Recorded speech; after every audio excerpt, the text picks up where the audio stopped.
This is not your average Savannah video. You want to chat with Jojo and I for a second?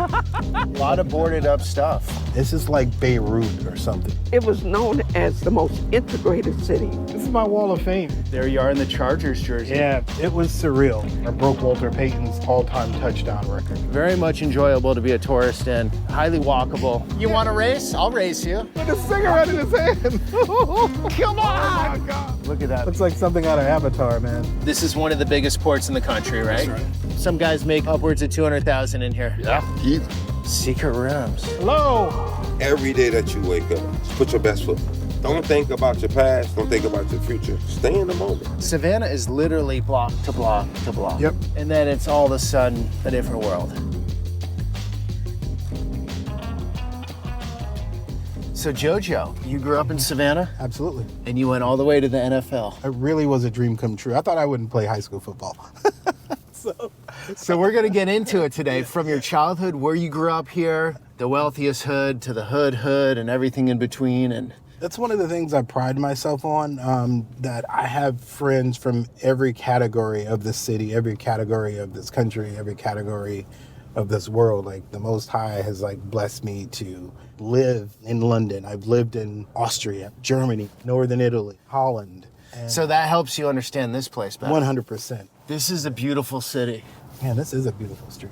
You know, one of the pivotal points in my life, I'm going to show you here. Yeah. We used to always go to this library, and as embarrassing it is to say, as a kid, I hated reading. But there was a basketball court here, and I'd like to, go out and shoot basketball. I was shooting by myself, and this strange white guy, strange to me then, pulls up on me, and he was in this nice new Honda. And this guy's like, "Hey, you're really good at basketball. I am Pastor Dawson from Bible Baptist. We'd like for you to be interested in coming to our school." I'm a public school guy. We fight at school every day. What do I look like going to a private Christian school? And he meets my mom, and he's telling her about Bible Baptist. She gets excited. I had to be 12 going on 13 years old. That's kind of the turning point in my life where I kind of veered off with my friends. And the scariest thing is, during this time, all of my friends, they started selling drugs. We were like a pack of 5 to 7 kids that hung out every day. We were all like, "Hey man, we're not going to be like these older guys. We're not going to sell drugs." And they were selling crack cocaine. They were learning how to sell crack cocaine. I watched a guy, one of my buddies, cook cocaine and give it to one of our older friends. So if we were 13 and 14, he gave it to this 18-year-old kid. And it blew my mind. This kid O'Neal, I watched him smoke crack cocaine for the first time. Oh, wow. He sat there and stared at the faucet for like 40 minutes. It was just the craziest thing ever. Again, we just kind of veered away. That's where our lives changed, I don't think I had any control of that, man. I just always ended up in good situations. I always found myself in a place where I landed on my feet, so to speak. This is an old fire station here. And we're not in the downtown area. The goal was to start out here away from any tourists. Everything back that way is considered downtown. Everything Okay. back this way is considered not downtown. Okay, yeah, it gets rougher right off the go there. Oh, yeah, it gets pretty grimy. What's the crime situation these days in Savannah? It's really, really bad. Really bad. You know why it is? I had to think about it after I talked to you for the first time. Yeah. I'm like, why is the crime so bad? Because let's say you're in Atlanta and you got like 5 different boroughs and you run into someone and you have a problem and you may not ever see him again. But Savannah, man, it's so small. You're going to see that guy or that problem next weekend. And that beef, that situation never goes anywhere. People don't know how to talk to each other. Yeah. And Peter, one of the worst things, one of the scariest things that are happening to our community is this music, man, this drill music. You can't, Right. Not even on the radio, you can't turn on a radio and the radio isn't saying, "Kill that nigga." So drill music is on the radio? Yeah, drill music is on the radio. Indirectly, you know what I mean? Right. It's on the radio. So just bad messaging. Yeah, the days of, hey, let's join forces and let's be friends and let's love each other, it's just not happening anymore. See, this is 1 block away from where we started. So this city just totally changes block to block. Yeah, pretty much. It's like New Orleans a bit. There you go. In that sense. And that's happening as, some rich white company comes in and buys up a row of houses. Like, I'm going to show you this place. Like, it scares me to go by it. And I will never drive through here at night. We could come back through at night if you want So to. a lot of boarded up stuff. Man, this is like Beirut or something, man. Like, it is scary, scary, scary. And you see, I think it's a little bit early for some of the zombies to be out. But people are living in there. People really? are in there. Really? In an hour or so, they will be coming out of there, and they'll be standing out here, and they'll be looking for money or drugs or both. Yet nobody's on the streets. No, it's still a little bit early. This is a very drug-infested area. Okay. And So you grew up in the rough part of town, right? yeah, this is 38th Street. I grew up on 36th. But there's some rebuilding, as you can see there. Correct. Rebuild happens, but our people aren't benefiting this. They're not going to be moving back in here. So this is getting gentrified. This is Absolutely. going to get bought up on the cheap, rebuilt. Absolutely, absolutely. And then who's moving in? That guy who sold his house for $800,000, he sold his 1,000-foot condo for $800,000 in New York. So he'll come back down here and buy this for $200,000 and or maybe buy a couple of them and just win. Okay. Do you feel like gentrification's a double-edged sword? Because, look, if there's a lot of Yeah. drugs and crime, it's going to Yeah. probably Yeah. get rid of some of Yeah. that, make it look better. Yeah. But then it gets too expensive where a lot of people can't live. Yeah, because I'm proud of my city, and I get sick of seeing it look as bad as it does. So you you're know? conflicted a little bit, Jojo, maybe, Right. on this. Right. So these are all new builds. That's Yeah. like remodels. Yeah. And that's the thing, though. Come to Savannah, find you a nice 2-story build house, spend $150,000, spend $80,000, because you could never get this in New Jersey, New Hampshire, you know. Okay, so you're getting Northerners moving down here right now. Absolutely. You get the SCAD kids, SCAD, Savannah College of Art and Design. We're going to cruise by that today, right? Sure. Absolutely. That's a big deal here. Absolutely. It's the biggest deal. The biggest deal. And okay. they're monopolizing on all of the buildings. Okay, so you're thinking maybe, Jojo, in 5 years, this is a new home right here, a Absolutely. refurbished home, and this is all changed 5 years, bro, next year. next year. So it's happening quickly right now. Yeah. So where are all the people that live here now going to go? They probably move them to the south side. They'll build apartments that are barely affordable. I kind of consider it like this. If you make $40,000 today, Yep. and you've got to pay a $1,500 a month apartment bill, a car note, car insurance, you barely break even. And it's the way the system is set up. Like, you're Right. still, when I say in slavery, not in shackles or anything, but you're still bound in a place where you can only have enough to live. You can only have enough to eat. You can only have Hamster enough to... wheel. Absolutely. And it doesn't get any better. You can't travel. You can't vacation. And it gets worse because in this neighborhood, most people are like, man, I want more. I need more. Let me sell this drug. Okay. Let me knock over this liquor store. You know, and I'm just... So that gets really enticing, you're saying? for a Yeah, lot of people? absolutely. Okay. Absolutely. I used to make fun of people that would like take their money during the week and they'll go and say you made $500 this week and you'll spend $250 on an outfit, a hairdo.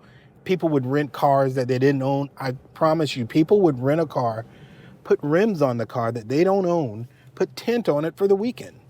And I'm like, that's the most ignorant I've ever heard in my life. But at the same time, it's your only chance to live, to have any kind of fun, you know? Yeah, but then there's like It's stupid, don't get me wrong. it's stupid, and like if your worth is your exterior shell and what you present to the world like that, then that's sort of sad in itself. Like, Yeah. I've been broke multiple times in my life, and I don't know. I don't look at my clothes or my car to be who I am. Right. So, But- I don't know. It's a way of looking at things. But again, some people, that's all they have. They can ever show. You don't have any education, you know. right. Savannah affordable housing. So some affordable housing coming in. This is not your average Savannah video, because not far away is where it's just like perfect, almost looking. What's up, brother? Man, my partner over here doing a little documentary. You got a second for me? Yeah. All right, won't pull up. So Are these your old guys man, from the day? this dude raised me. This dude raised me. This dude raised How you me. doing, Peter? Nice to meet you. It's Peter Santenello, man. All right, Pete. Yeah, nice to meet you. All right. So you got Jojo stories. So no. So he ain't gonna remember this, right? But he'd always give me money to go to the store, and and he'd always f me all the time and be like, "Hey man, I'm gonna date your mom, or I'm gonna date your aunt." He'd mess with me, I get all mad, but I get mad at him, then he'd give me 50 cents, $1 to go to the store, right? So one day I'm at home and I'm getting dressed and my mom looks in my clothes and she's like, where your underwear? And I'm like, what do you mean where my underwear? Mama, you know pimps don't wear drawers. And I'm like, she said, where you learn that from? I said, Michael Holmes. Michael Holmes told me pimps don't wear drawers. So I used to walk around every day with no underwear on, thinking if I was gonna be a cool pimp, because of him, I have no underwear on ever. So the bigger question, did you ever go on a date with his mom? No. His mom. I can call him my son. What was it like back in the days, guys? Back in childhood here? It was less dangerous. Less dangerous. Way less dangerous. So how is it now? It's pretty bad? It's not that bad. It's not that bad? It's not that bad, but you can see the tension rising. Well, Tensions rising. It's not that bad because y'all are a core group of people that know each other and grew up each other, but at the same time, we got to admit, two of our best people that we knew, you know what I mean? I don't know if y'all want me to mention it or not, but shot the man to death right here.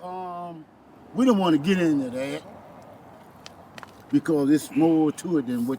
Right. You know, we knew each other. It happened, but a lot of people don't know the reason. That's what I'm saying. What brings you to a point where, you know what I mean, where you would ever want to hurt me and I would ever want to hurt you? Like, I've known you since I was a little boy, man. You know what I mean? So did them two. They knew each other since they were little boys, man, young men. All right. You come in the house. Right. You come in your house. Right. And it's there. I'm there. I'm there. Yeah. Yeah. But B Smooth was doing so good, man. He was, you know. Everybody been doing good. We doing good now. Yeah. You guys worry about these places being bought up? Like the spillover from downtown? Yes, That's what Jojo was telling me. Our neighborhood gone now. Skag done bought everything. They started with one school. See, you'll keep hearing that all day Skag started with one school on Henry Street. Skag ain't through with us yet. What would you want to say to them if you could say anything? Skag makes some affordable houses for the African Americans in Savannah. We was here before y'all. Now we got our rent up the 1,500, 1,200. Your rent's 1,500? 1,500. How many bedrooms? One. Seriously? One. Like a one bedroom here's 1,500? This are 3 and this are 2. These are like 1,700, 1,900. Really? Right. We grew up in these houses for $375 a month. Exactly. Hallelujah. $275 a month. We get paid $7.50 an hour for labor. Where do you work? I don't work, Okay. but the minimum wage is $7.50? $7.50. I'm too old to work now. I'm 66, right? Oh, you're a spring chicken. Come on.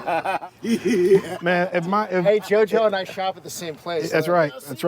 They've been calling us the Black Brothers all morning. Jojo is going black head to toe, and me too. I'll take your hand-me-down. Man, I'm telling you, man, if you better be glad, man, because he knows I don't play that. If my knee wasn't hurting, man, I'd be smoking your ass right now. You want to race? I'll race you. I run you right now. Let's do it. I'll hold the camera. All right. Peter's gonna represent me. I haven't run forever. Peter. Why are you running away from me? No, he's lining up. Cigarette in his hand, Peter. All right. This has got to go down. It'd be really beautiful if you beat him with your cigarette in your hand. Okay, let's do it. Let's get down here. Let's get down from here. the pole. From the pole, Peter. Go to the pole and we'll race it. 66 years old, Michael Holmes. The mighty Umar. Oh my God, this is about to be bad, Peter, if you lose to this old ass man. Hey, the ambulance is that way, okay? The Where's the finish line? To me. So we're doing a short So sprint. Peter, I don't know. I'm 66. I can't do no mile. Peter, how old are you, Peter? I haven't run in years. Yeah, you got to do it with the sick. Man, I'm smoking. Okay, what do you do? A 3, 2, All 1? right. Yeah, Peter, you end up on this side. Mike, you end up on this side. On go. Ready, set, go. Oh my God. Come on! Oh my God. Oh my God. Man, you had him though. Blue raw. Damn. All right, Peter. And see, and this is how gentrification happens. Hey, I was impressed for the moment, man. You had me for a bit. I blew a rock. with a cigarette in his hand. Racing in my behalf at this point. Yeah, that was for Jojo. Peter, That was good. you blew my doggone rock, man. We'll try next year, huh? You stole my rock. Oh, you want to race me again when I 67? Yeah. That was fun, Jojo. So we go to your mom and house, and then I think we get into downtown. I feel like I could make a whole video out here all day. This is interesting. It's cool hanging out with the guys you grew up with, right? You know, what's good is I have to show my face around here, and people a lot of times recognize you from your car. I'm using Hutch Mills' car today. Your buddy's car. Well, I crashed my car, and then I got another one in it. Like, I don't know, the engine like went on it. So people will like, oh man, Jojo, you don't come by, you don't say hello, we don't see you anymore, and they will disown you. You know, because you made it big time. Right. So I'm sure there's always envy, right? Yeah, they expect you to come and give money. And I was never rich. I never made a lot of money. In the NFL, you didn't make money? No, I mean, I made the league minimum, and again, this was 1995, Okay. So today that money is like, Short-lived, right? Absolutely.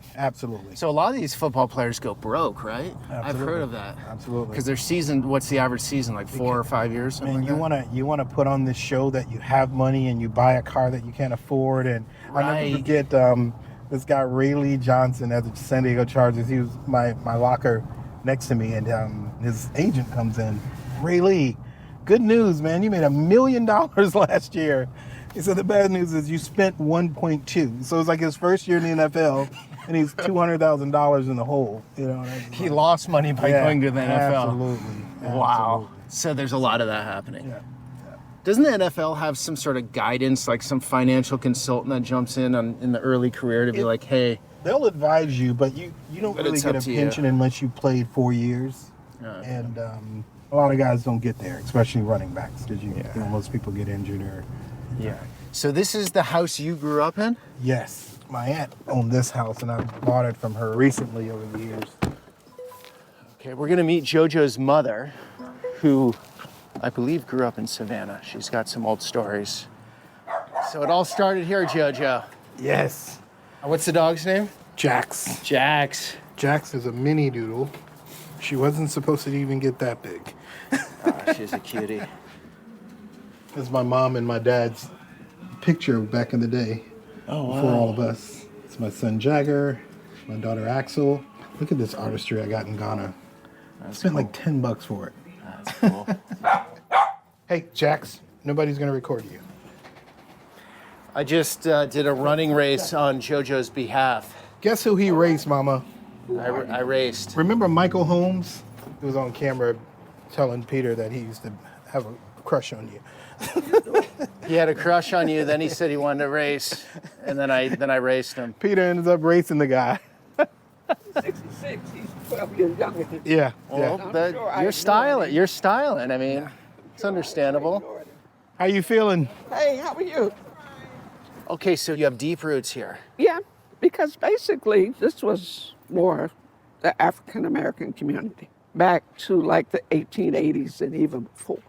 But it's odd in a way, it was a mixed neighborhood of Jewish and African American people. Did you guys get along? Yeah. A lot of the Jewish were tradesmen. They had stores, and many of them, I guess just starting out, they lived above their stores. So they were like little grocery stores. So that's what it was around here. Mm-hmm. And then you did have your smaller black businesses, mechanics. So what you saw here were professionals, teachers, doctors, lawyers, tradesmen, contractors. There were 3 black Catholic parishes during integration. It was known as the most integrated city because you could have a street like this that was all white, but in the lanes lived black peoples. So it's like white, black, white, black, white, black. The Charity Hospital was the first hospital where black doctors could practice. This was, again, around the turn of the century. Okay. 2 African-American doctors came to Savannah, started a nursing school that eventually became a hospital.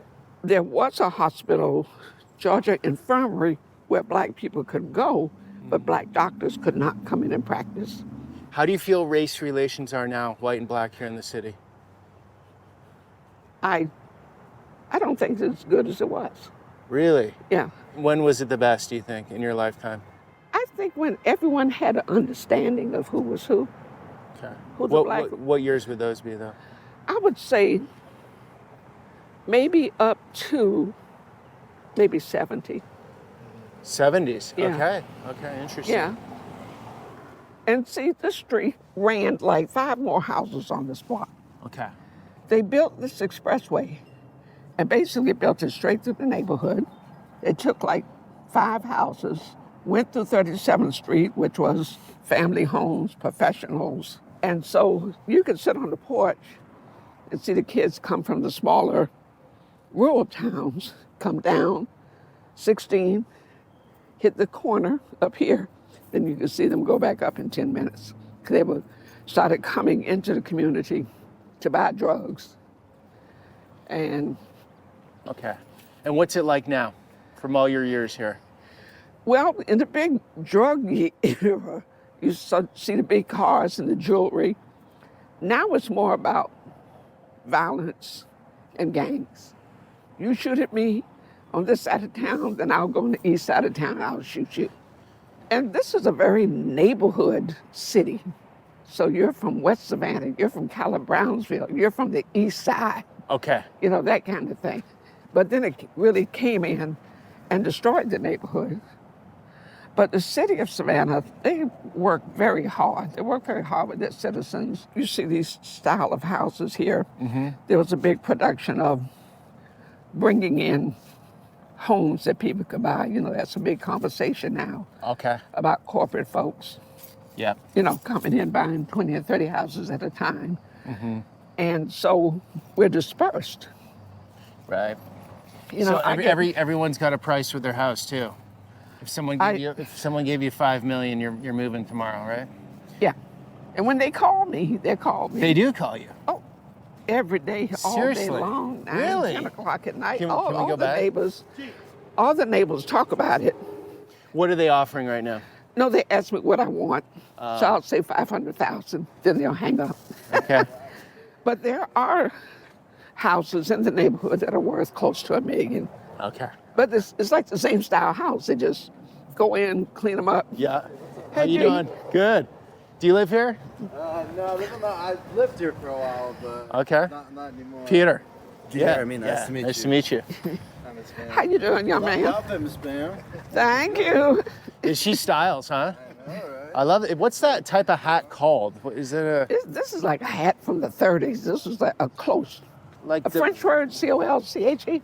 the men wear like a baller hat? I think it was called, but that's Bowler. Bowler. Yeah. Bowler. So the church, you're saying church attendance is down though. I can see that here. Well, right? it was a Catholic church for 100 years. Like with all churches, the population's diminishing. So they joined this church with a church in another neighborhood. They sold it a few years ago to a Baptist congregation.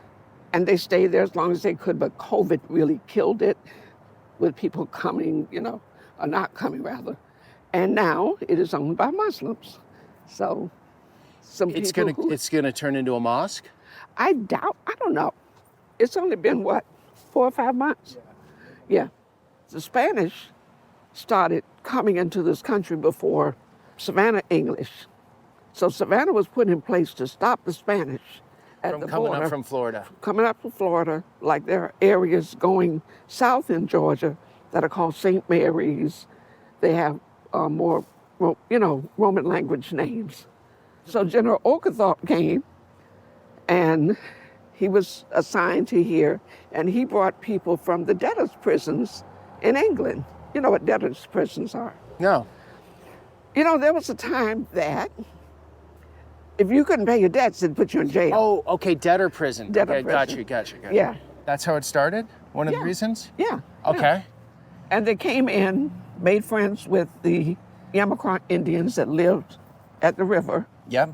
Yamacraws are basically Cherokees. What was this, the first laid out city in the United States? It's a master design. Yeah. Master plan. Yeah, the square. And with a lot of parks. Yeah.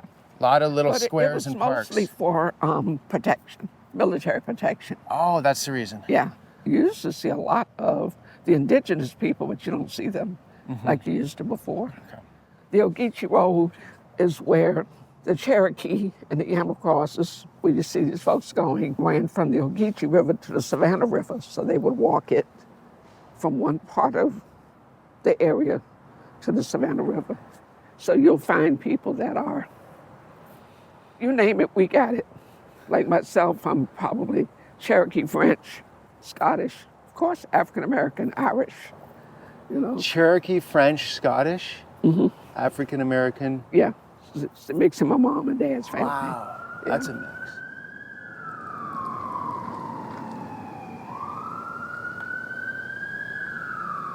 This is a house that I rent. Usually the people that I know, usually that are people that can't get a lease anywhere. A lot of times, Peter, to my friends and family that are like been in jail, one of the hardest things to do is to find a place to stay, to find a lease, to find somebody that will trust you to rent. This was my office at some point. Recently, I had to bring a bed in for someone to have a place to stay. This is my wall of fame, man. My sister created this for me some years ago. There you are in the Chargers jersey. Yeah, man, I'll never forget that play. I hurt my shoulder or whatever. But this is my team in Northern Italy, in Trieste, Italy. Oh, that's cool. This is me coaching in Holland. This is me playing in Italy. This is one of the other running backs at the Chargers. Look how much bigger he was than I am. This is an interview that I did with them just saying how impossible for me to make it to the NFL. Have that now with the wide receivers and the quarterback. Jojo Jones. I went to practice and I watched him down in training camp. He was the star of the practice. They couldn't touch him. He broke Walter Payton's NAIA record. Walter Payton had 66, he had 68. This is the article where I broke Walter Payton's all-time touchdown record. Seriously? Yeah. He held the record for like 20 years. I ended up breaking it. This is my autographed picture from Walter Payton. Wow. And he calls me and I go, this ain't no damn Walter Payton. And I hang up the phone. He calls me right back. It was pretty cool. How was that getting on the Chargers? What was that feeling like? It was surreal. Like it really was like, again, even when they called and said, hey, we got an airline ticket for you. I thought it was one of my, college buddies. Hey, it's the Tampa Bay Jalopies. We want you to, hike the ball and kick it at the same time. They're just pranking me or whatnot. And I just, thought it wasn't real until I actually got there, Wow. This is me playing in Austria. Like playing in Europe was probably the best for me because it wasn't so much pressure and stress. Again, you could tell how much smaller I was than everyone else. But playing in Europe just allowed me to have fun playing football again. The NFL life is very stressful, right? Yes, it's a business. Because you're on the chopping block at all times. Anytime. Right? If you don't perform, then there you go. You're out of there. You're out. You are out of there. This is my mini-me. We make lifelike figurines of real people. No way. Yeah. So someone orders one of these and they... Yeah. How do they do it? Go to 3dwithatwist.com. And it's a little bit more expensive when you can't be there in person, but we do a 360 video view, or you can do it with your iPhone. Okay. And we take a front, back, side to side of your closest pictures. And you send that to us, and we, 10 to 12 days right at your door, right at your doorstep, without a doubt. And all from a former NFL player. There you go. So it's not all perhaps what it's cracked up to be for everyone. It's a lot of pressure, a lot of stress. Yeah, somebody said to me the other day, and that's just life in general, man. Life keeps lifing, and you even mentioned, like, man, I've been broke a few times in my life. Sure. And I think that's good for people to hear, man, because today with our young kids, it's so much stress about making money and being successful and driving in this car. Mm-hmm. I'll be the first person to tell anyone, man, the saddest times of my life is when I had the biggest bank account, and the happiest times are when I was 8 years old and our lights were turned off. That's my memory. That's my experience. Mm-hmm. So life keeps lifing. You never get to a point because it's like whack-a-mole. So you think everything's set up and then something's going to come out of nowhere. It's life always continues to happen. Something negative is always going to happen. Sometimes our egos get in the way, and a lot of times, God and whoever that power may be will, sit you down. Right. You can either learn from it or fight it, and if you fight it, it's going to come at you harder. There you go. You got to change it is what you got to do. My dad, he wasn't around. He lived like a mile away, but he wasn't around. Okay. I always kind of get choked up when I think about this, but I had this really harsh feelings about him for a long time. I bet. And like my dad was my football coach. He didn't realize, you know, what a good football player I was or whatever, but he would take other kids home and not take me home. You know what I mean? Man, I like went to therapy, you know, and if you don't know anything about, you know, our culture, our community, man, we don't go to therapy, you know? You don't? Black people are not known to go to therapy. Talk to your grandmother, I don't know. But I went to therapy, man, and this lady puts me in this cold room, and I'm on this chair, this East Indian girl, you know, I'm like, what does she know about, like, how's she gonna help me is what I'm saying to myself. And I'm laying there, and I almost fall asleep. I thought she hypnotized me, but she really didn't. And she comes in the room about 30 minutes later, and she's just asking me all these questions, and she's like, I think she hypnotized me, but I can feel myself, you know. And she's like, Jojo, where are you? And I'm like, I'm in a field, you know. And she's like, where are you most specifically? I said, I'm at Forsyth Park. She's like, what are you doing there? I said, I'm just standing there. She says, who's there with you? I said, nobody. She says, look closer. And the craziest thing, Peter, it was my dad there. And the reason I knew he was there, I could smell his cologne. I could smell the jewelry that he wore. He wore these green stones and these medals on his rings. I could smell the Jerry curl juice. You know what I mean? Like all this stuff like was there. Right. And she's like, what's your dad doing? I said, he's talking to people. He's giving out football instructions. And she's like, what else is he doing? I said, he's ignoring me. You know, and I'm like, wow, you know, kind of, you know, teared me up. Yeah. And so afterwards, you know, she asked me a lot of more questions, and she goes on to say, how long have your dad's been coaching football? I said, about 30 years. I said, he started this organization called the Forsyth Flames, and so much violence going on in this area. So anyway. Right now? Yeah. Recently somebody was shooting at each other and knocked the wall down, and now they're, really? Yeah. And it's like the third time they put the wall up for somebody, like, you know, knocking it over. But anyway, you know, she's like, you know, how many times, you know, after 30 years of your dad coaching football, have people walked up to you and said, your dad saved my life, or your dad kept me out of prison, or your dad was the reason I'm a good father? And I said, 1,000 times. Yeah, wow. And she said, you know, even if your dad didn't reach your expectations, but look how many other people he helped. And that helped me so much, Peter. And I'm like, really? Yeah, get over that. Because, I mean, I've ruined a lot of good relationships because of the way I felt like my dad treated me, especially when it comes to your wife, you know, that kind of thing.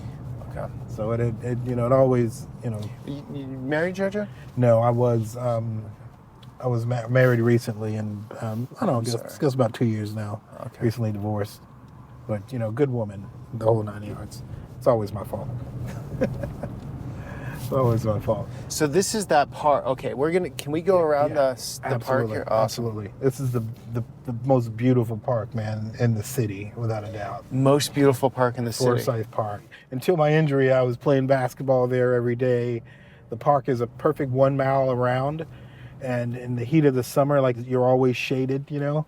You'll see the SCAD kids coming through here all day long, back and forth to class.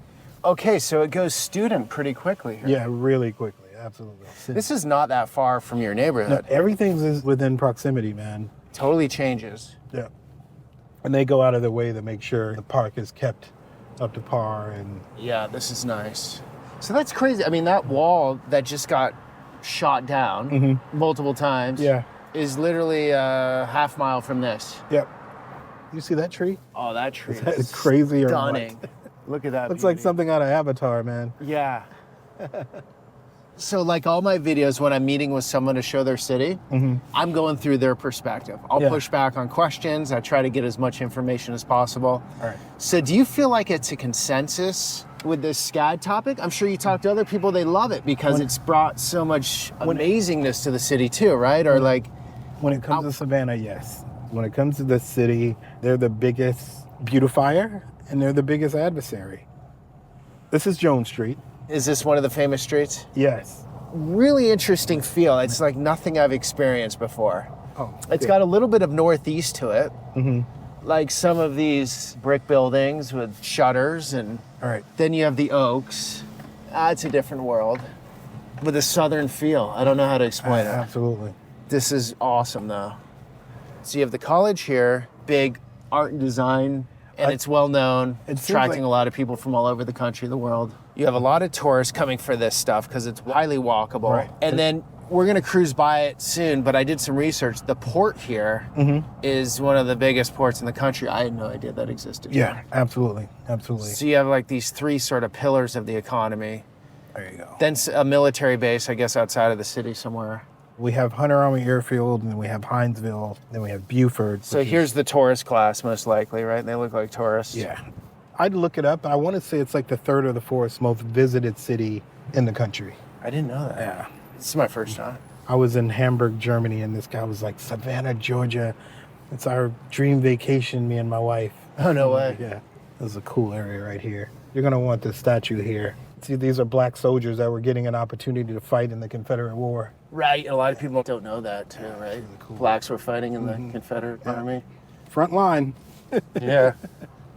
And this dude here has a great story, man. I don't want to kind of put him on blast, but good guy here, Vernon. Oh, he wants to talk. He was waving. Been to prison, changed his life. Hey, Vernon, you want to chat with Jojo and I for a second? We'll meet you right up here. Oh, man. He's like, you saw me backing up so you couldn't see. You thought I was like a cop or something? Oh, heck yeah. Vernon, Jojo and I are making a video about Savannah, getting his take on things. Sure, brother. He said you're a legend. You're a good dude. I'm not a legend in Savannah. I'm from California, man. I've been here for a good minute. Let me feel your heart. Let me feel your heart. Hey, Vernon, my government. Did you think I was a parole officer or something? I'm far removed from I was just telling him, Okay. I said, Vernon's changed his life, Yeah, man. you said Vernon hero is a- story. Yeah, for sure. Do you want to share that at all? I always love the hero stories, people that turn their life around. Yeah, no problem. Now, currently, I was looking at that, baby. currently I'm just made 25 years working for local government. Yep. 49 years old. I'm originally from California. I joined the gang at the age of 12. Wow. I didn't know that. Bloods, And- Crips? Yeah. Bloods, Emerald Blood Gang, San Diego, California.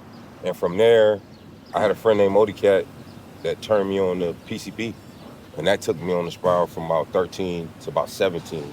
But I come from a good background. My mom was an educator. My father retired at the E9 in the Navy. Okay. So that's why we were in San Diego. My sister, she was born in Italy, so we lived in Naples, Italy for 8 years. That's where my family's from. Oh, Naples? Originally, yeah. Yeah. We lived there for 8 years, and then we went to Okinawa, Japan for a year. Nice. Then back to California. And I think what happened was... I didn't know none of this. Yeah, my mom and my dad, they got a divorce at 12.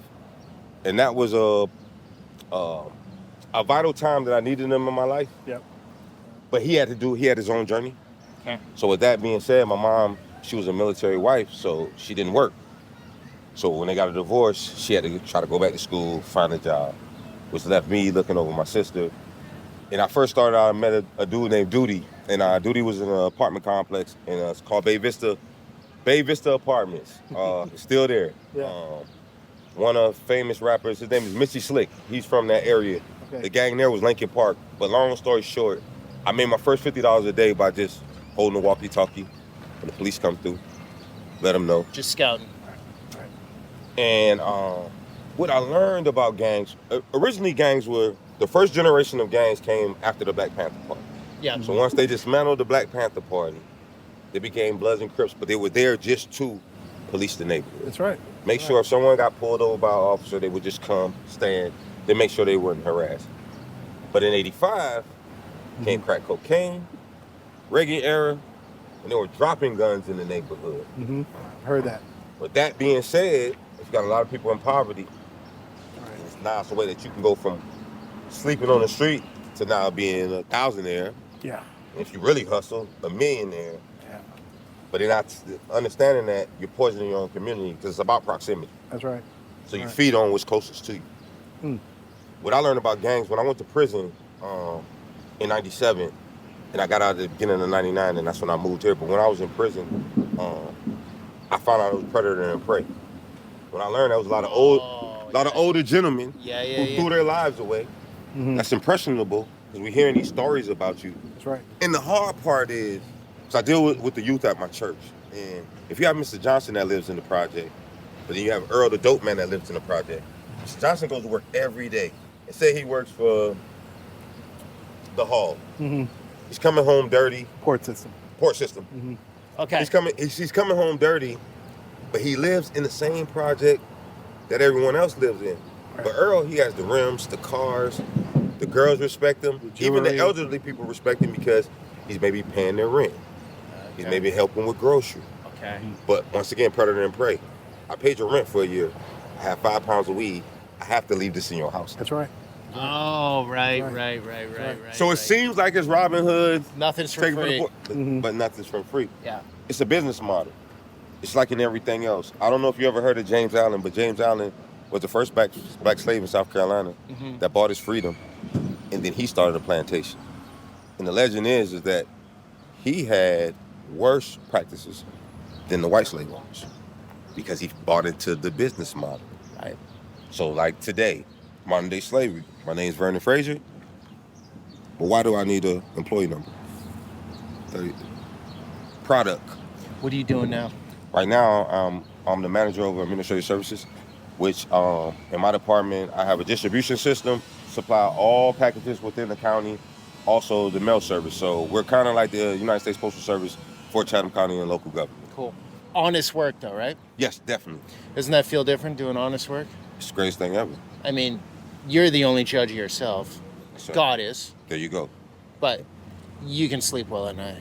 There you go. And I'm glad you brought up the Lord. That's what changed my life. When I got out of prison at the end of '98, I was on my way here and I rode a Greyhound bus. And I had one layover in El Paso. And I remember I had one Sherm stick left. And I went to the bathroom and I was going to smoke it, but I don't know if you ever felt the presence of the Holy Spirit. But in that moment, he rained down on me. And I got on my knees and I told him if he get me here to Savannah, I would change my life. And I got here and my mom, she was working at Chatham County in state court. So they had a second chance program, which I was able to be a part of. And then I just took advantage of it. So I met this nice guy named Cedric Rouse, who's my boss now. He's my director. And he told me if I really wanted to change my life, to come on my lunch break for 3 months straight. And he'll teach me data entry and things of that nature. I did so. So that second chance program was huge in your life? It was the greatest thing that ever happened. Well, the greatest program was finding my Lord and Savior, Jesus Christ. A lot of people, the problem is they don't think they have the power within themselves. And so you found God that gave you the ability to see that you have the power in yourself. Yes, sir. But a lot of young people, they make mistakes. They don't think they have the power, like the agency in their hand to make something out of their life. Right. Any words for that? They need identity and a support system. And what I mean by identity is if all your life someone was telling you you're not going to be anything, what does that to your belief system? Right. There's no way you're going anywhere. It's like anything, man. Words are powerful. What you constantly tell yourself. Your inner speakings with yourself. It shapes your reality. If you wake up in the morning and say today is going to be a horrible day, guess what it's going to be? Horrible day. Right. You don't have horrible days, you may have bad moments. What do you do? What's your strategy? If you're feeling bad in the morning? I journal. You journal. Nice. So in my journaling, I can always look back, and I can look back at 2012 when I thought that day was the last day of my life. And now I'm in 2026, and I said, hey, if I thought this was it, this ain't nothing but a stepping stone. Right. So I'll tell anyone, man, every day that you wake up, just put your best foot forward. Don't think about your past. Don't think about your future. Stay in the moment. Be present right now for this day and time. And love yourself. That's right. This guy could have easily have been me. I could have easily been him. Yes, you know what I mean? Yes, sir. Really though. You know? But, really though. man. Really though. Good stuff, Hey, man. we're So- probably in San Diego at the same time. That's what I'm telling you. Downtown Savannah. Jojo is saying he's doing his thing for a bit there. What it has is a bunch of these squares. If you look at Google Maps, there are a lot of these small squares. It'll be like square, couple streets, buildings, next square. And that was the master design of the city, which makes it highly walkable, very much enjoyable to be a tourist in. And just one of these places, so many American cities don't have that. Sit in a park bench under a tree and read a book like this woman. But this place definitely has that feel. All right, so where are we off to next? We're gonna head across this light to River Street. This is a new, nice area. Kind of puts you in the mind of Vegas. Like, people have never seen anything like this. You know, you got SCAD here. These are all SCAD buildings. Still? Yeah. But Wow. then you have the projects, which is right next to it. Really? This guy, Kessler, this philanthropist, just rich. So he builds these 3 hotels together. He calls it Kessler Collection. One has a music theme, one has an art theme, one has a crystal theme. But what's crazy is it's open to the public. These hotels are all new here? Yeah. Within the last, 10 years? No, like 3 years. No way. Yeah. So this river area just came alive. There was nothing here. So growing up, this was just trashy down here? Yeah. Nothing interesting. Like, I think it was gated, put Okay. away or something. Look at that crystal. Oh, there's more? Oh, Yeah. wow. This is insane. Yes. I've never seen this in a hotel. You got to see this bar here. It's called the Baobab. It's an African-based bar, right? It Okay. looks exactly like a bar in Ghana. Seriously. This has to be worth, I don't know my crystals, but it's 10 feet tall? Yeah, I've been in this guy's house. He has so many of these in there. It makes no sense. The pterodactyl, right? Right. I'm actually still on the employee list here. Oh, you worked here? Yeah. How much is a room a night here, roughly? No less than $450 a night. Valentine's, $800. This is so cool. The money to build this thing out. I mean, wow. Come on in. It's crazy, right? Yeah. This place is better than a museum, It is a museum. right? So this town brings in a lot of tourist dollars, right? A lot of people with money. Yeah. These are my favorite statues, man. They look so real. They're scary. Got the alligator there. Look at that one, though. In the bar. Took me a long time to realize that these were whips. They're whips. Yeah. What was this? An old factory? Perfect question. It was the electric company for the city. The coolest places in here, I want to show you where they would dump the coal to, generate the energy. So here are the levers that ran the electricity through the whole city. And I don't know how long this place sat before this guy came in and made a deal with the city, Richard Kessler. And what's really cool, you see him here all the time. The owner. Yeah. He lives, quarter of a mile away. How's it going? Good. How you doing, sir? Yeah, thanks.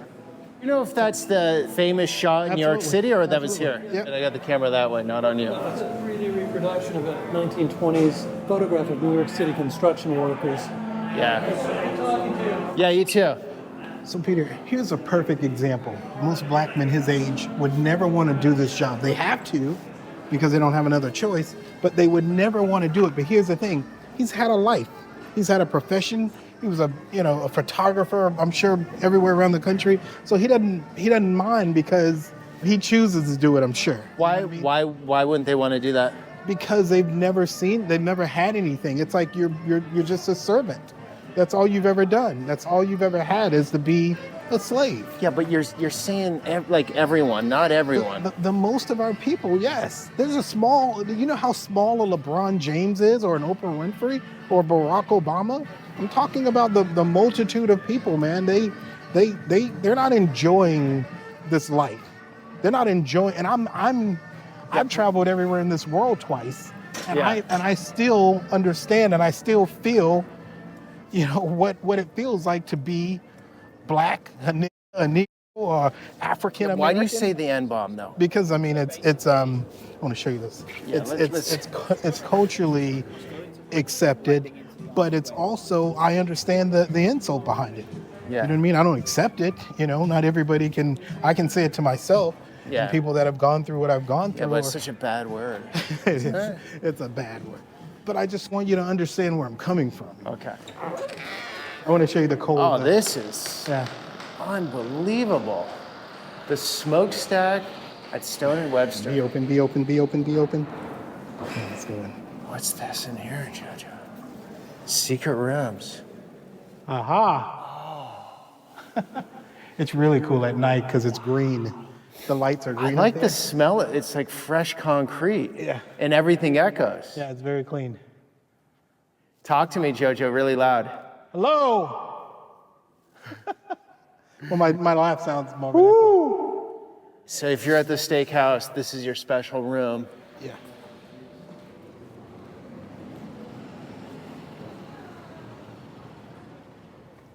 What is this? Yamacraw Village, and you'll immediately know that it's an Indian name. You know, this is Indian land. Poorest of the poor live here. There are no windows on a lot of these places. They're boarded off. Why is that? You know, well, hopefully nobody's living in there now. Okay. But you'll see the ones that are without with the blinds. See, somebody's living there. I was actually with Hashmel, with the city manager, and they're going to do a total revitalization of this place. But you know what that means. They're going to make these boutique, high-end apartments. One party is saying, hey, we want to give the people an opportunity to move back into them. And of course, the other party is like, we can make a lot more money by renting to students. Is this Section 8 right now? Yes, 100%. And, you know, you have nothing but new hotels going up around these places.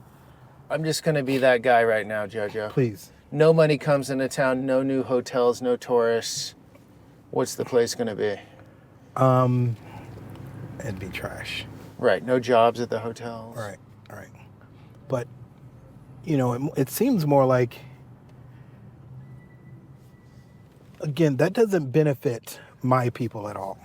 Okay, when you say your people, you can't speak for all your people, right? Like if I speak for me, I don't say my people, all the whites feel the same as I do, because they don't. Well, when I say my people, I definitely mean the majority. Okay. See the people that are catching the buses? See the people that are living paycheck to paycheck? Blacks, Hispanics, Native Americans. A lot of whites too, Jojo. You got to understand that. More whites living paycheck to paycheck than anyone else, because there's more of them. But if we ride by here again, you know what I mean? I gotcha. That's what we're going to see. Right, and in the hotel, the guests were mostly white. Yeah, and they're doing well, and the people that are picking up the bags, the people that are cooking and scraping the plates, and they'll go, oh, we're all here together. Yeah, we are, but no one's flourishing. No one's having a good time except the people that are in power. So the crazy thing is, this is right around the corner from that Section 8. Yep. Like Savannah is literally block to block to block. Yep. And then it's all of a sudden a different world. Mm-hmm. What's this neighborhood This is here? cool. This is Carver Village, but this is West Savannah, Augusta Avenue. This is an old jail. It's actually probably still in play, where halfway house is what it is. When you're about to get out of prison, they bring you here. I don't know what we crossed, the highway or something. Yeah, we came across the viaduct. Okay, the viaduct. Mm-hmm. And so this is West Savannah, and we're going West towards Savannah. the port. Now, you're not going to see, with the houses, you're not going to see any refurbishing in it unless it's black people refurbishing it. Okay, why is that? Too far away? Yeah, they don't have any interest in it. So the gentrification hasn't come out here yet. Right, and a lot of it is, you can't change any of this stuff. A lot of violence out here, a lot of poverty out here. And that's the biggest thing, man. We've never, not only have been taught to get out, we've never given an opportunity to get out. Okay, but And we can't turn around and say, well, look at you, because I'm one person. I'm just saying it comes from the parents, and if the parents say, hey, let's get out and go to the ocean this weekend, then the kids will go with the parents to the ocean that weekend. It doesn't take much. Some people are so poor they can't do it. I get it. But who's supposed to do it for them? That's so funny you say that. My priest used to take me to the beach. My priest used to take me to restaurants after Mass. My priest used to buy me gifts and tell me I was worth something. My mother was there, but my mother was working. My mother was cleaning. My mother was being mom and dad at the same time, you know? So it was these role models in your life that exposed you to these things that made you turn out the way you turned out. Exactly. So I'm just saying, if you bring kids into the world, that's your responsibility. Like, that's how I look at it. If I bring kids into the world, I'm not going to rely on anyone else for that. Hopefully there'll be more people that come into those kids' lives that can be part of that. But nobody owes anyone anything, in my opinion. I don't agree with that because there's just been so many people taken advantage of and had things taken from them. And again, we're talking about real estate, we're talking about land. And you'll be able to even tell, even the houses that have been fixed on, you can tell they don't have the best quality of work either. You know, I'm doing what I can afford, or I'm doing it piece by piece. Or look at that. A lot of people are just like, man, I can't afford to clean my yard every week. You know, just Well, you can clean your yard. You don't have to pay anyone for that. yeah. So it's crazy to think a lot of high-paying jobs right near this. The ports are very close. Well, we're rolling up on the International Longshoreman Hall. This is one of the few places where you can have a record or even a federal record, and you can still find a job if you know someone and someone brings you in and make a couple of $100,000 a year by being a longshoreman. So you don't need a college education for that. You don't even need a high school diploma to and do you can this. and you can have a record. Correct. I think it's very dangerous work, but it's worth it to. And you can make a couple hundred. Yeah. Do you know many guys that have done that? Yeah, I know that guy that drives this van right here. This one? Yeah. You can see the money going into some of these trucks. Yeah, huh? yeah, of course. And I'm sure they're The all Harley Davidson. they all try Ford. to outmoney each other. My Uncle George, he said he was coming out to meet me here.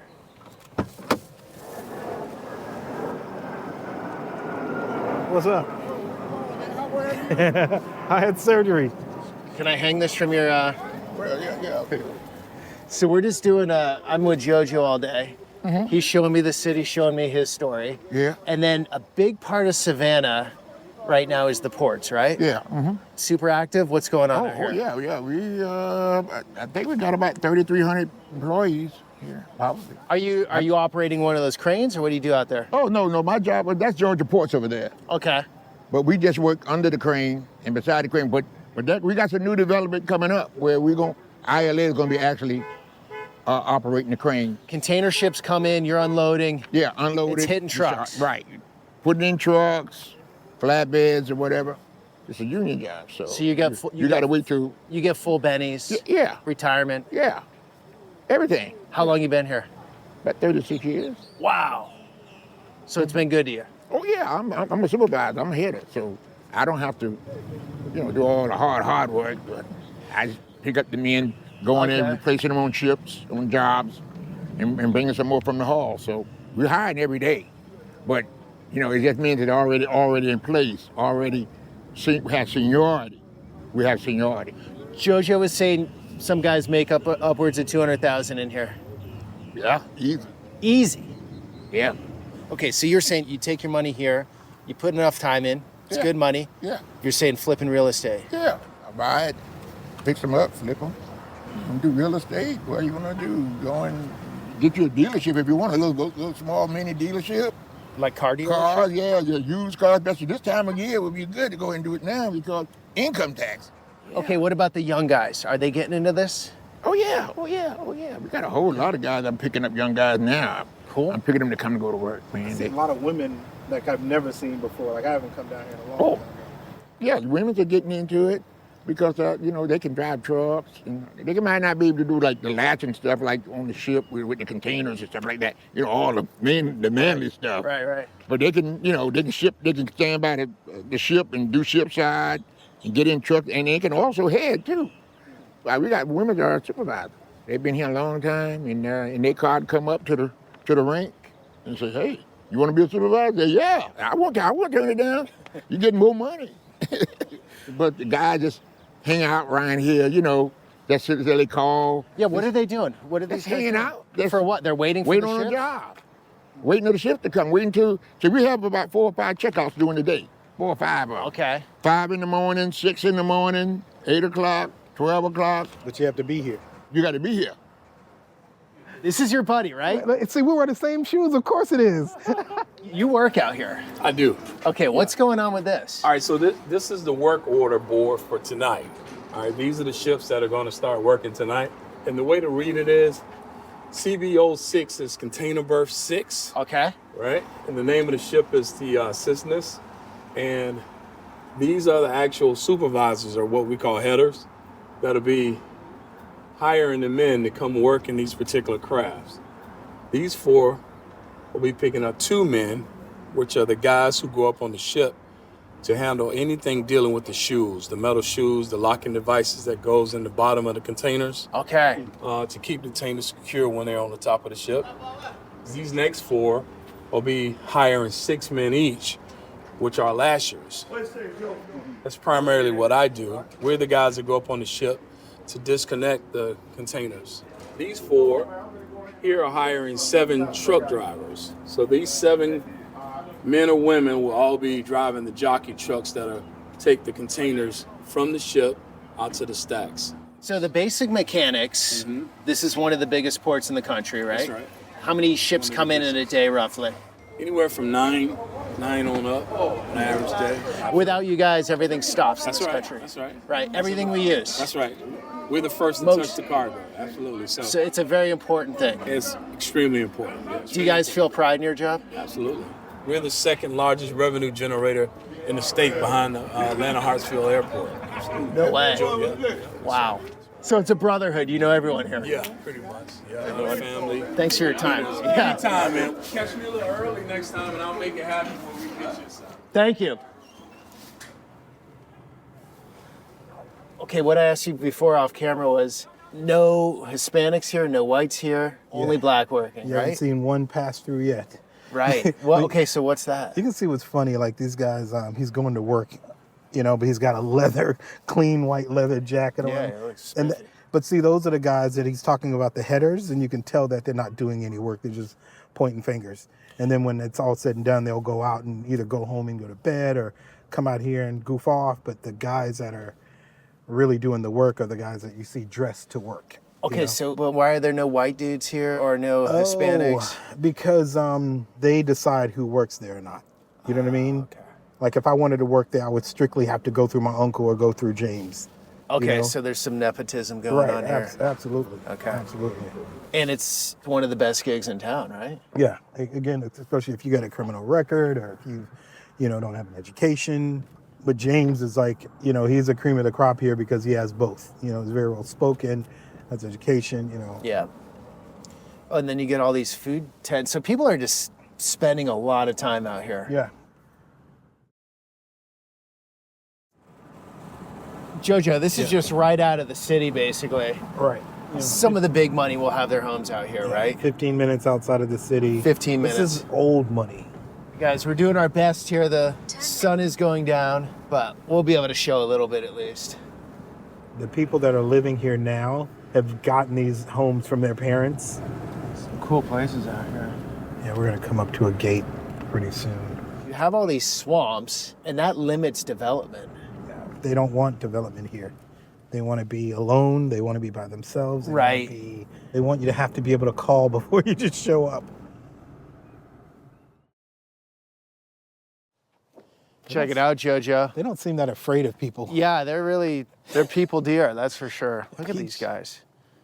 Like, you got some food, buddy, or what? All right, Jojo. We ran out of light, but thank you. Appreciate it. Good tour today. Absolutely. And off camera, you were talking about your foundation. There you go. I want the audience to know what you're doing. Well, we've got the Jojo Jones Foundation. If you want to check us out, it's jojojonesfoundation.com. Definitely check us out. Definitely see what we have for young people. What comes with young people comes parenting and family and so on and so forth. So our main goal is learning to talk to each other. You know, the scripture talks about the words being a double-edged sword, and it's all about how we connect with each other. It's all about how we talk to each other. It's even about how we sing to each other. And that even comes back to our music and the way we take care of people through rhythm and rhyme. So check us out and you'll see exactly what we mean when it comes to communication, verbal communication and nonverbal communication. Awesome, Jojo. Absolutely. And that was not your normal Savannah tour, so thank you for that. I think we saw a lot of different slices. Unfortunately, we can't get into the hamstring pulling and the cigarette smoking and the lack of understanding. My hamstrings definitely feel pulled right now, but it was worth it. I'll be laughing in my sleep about that. Absolutely. Guys, thanks for coming on that journey. Until the next one. Thank you, guys.